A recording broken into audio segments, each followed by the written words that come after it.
Control number 42199, please introduce yourself. Hello, Madam and Sir. My name is Robelia Castañeto, 46 years old.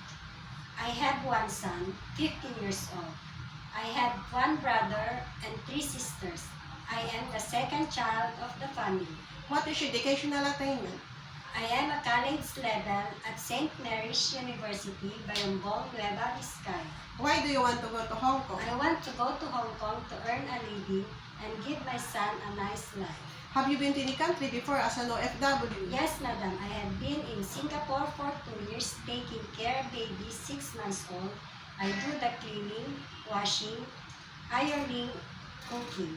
I've been also to Qatar for 4 years. I take care of children ages 8 and 9 years old. I cook, I wash car, I clean, I iron. I've been also to Hong Kong for 6 months, taking care of newborn, do the cleaning, washing car, cooking. Do you have experience in taking care of old person? Yes, I have experience in taking care of old person. I can change nappy, give medicine, change clothes, and I can bathe them. Do you have experience in taking care of newly born babies? Yes, Madam, I have taken care of newborn babies.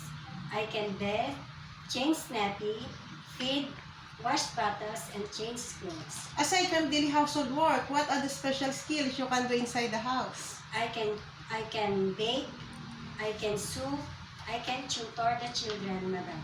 What foreign dishes can you cook?